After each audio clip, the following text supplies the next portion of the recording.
Howdy folks, Chef Ethanator coming at you with another glorious and delicious recipe.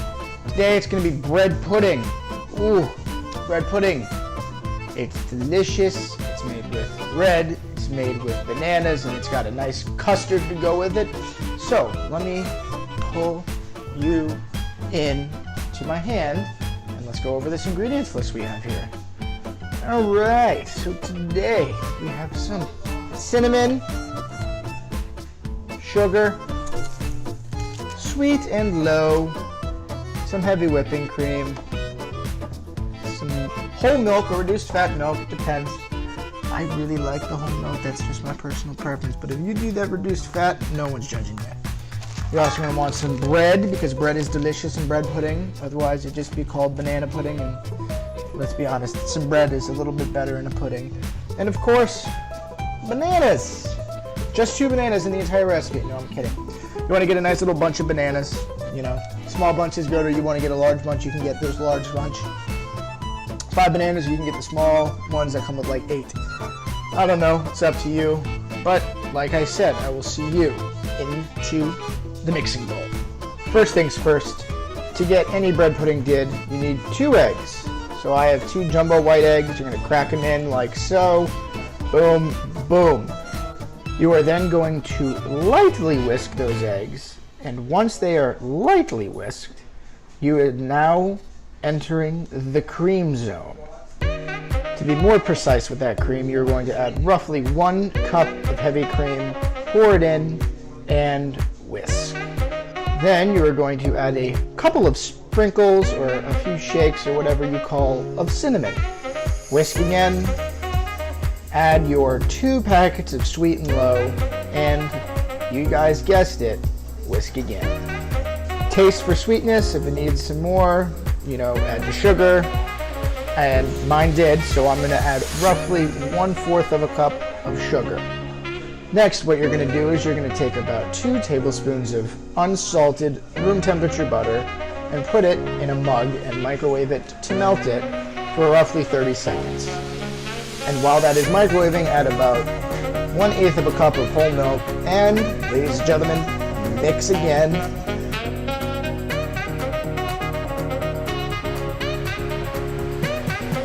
And so, once you get all of that mixed up together, you're going to take some bananas and you're going to slice them up nice and easy, nice and thin, nice and thick.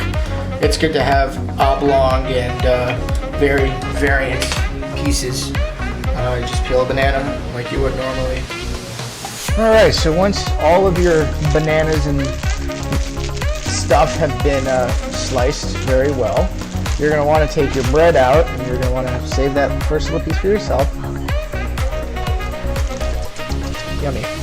And just tear your bread into tiny pieces for the bread pudding. You're going to do the entire loaf, and then I'll see you before I put it in my baking dish to cook in the oven. So hang tight. Okay, and so once you have everything mixed up well and mighty like this, you're going to want to make sure you rather have it moist than dry, and you cannot forget a little thickening agent. His name is Mr. All-Purpose Flour.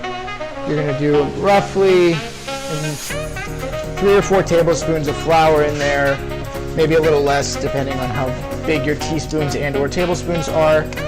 Close that up, set it aside, and once again, mix. And then you want to make sure that you wash your hands thoroughly, or just rinse them off because you didn't really touch a whole lot of egg. And you're going to come over to this side of my kitchen. You're going to have things angled down slightly to this glass pan, because you are going to now line it with some butter spray, but it doesn't seem like we have some butter spray, so we're going to go look for an alternative to butter spray.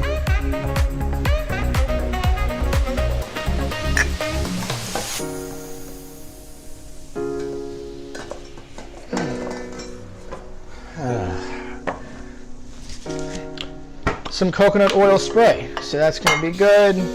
Spray it down so nothing sticks. And then you're going to come back over, cowboy hat, yes.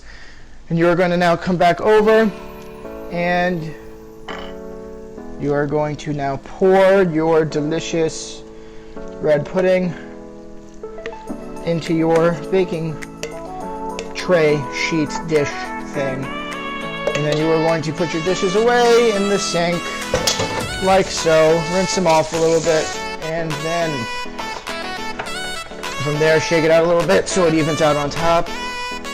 You're going to have a nice oven shot coming in right here, just like that. And you are going to then walk through, pull it out, and place your bread pudding in there, and you will set your timer for approximately 30 minutes, or until nice golden brown on top. Hang tight. Once your timer goes off, it is now time to open up your delicious bubbling banana bread to check it after about 25-30 minutes. So it's going to be a second or two while I struggle to open it up. But after, it looks pretty good. So if you give me 1 second while I test this. One way to do a good test is if you take one of those wooden skewers. If you have a drawer full of wooden skewers and stuff. Those are my dogs.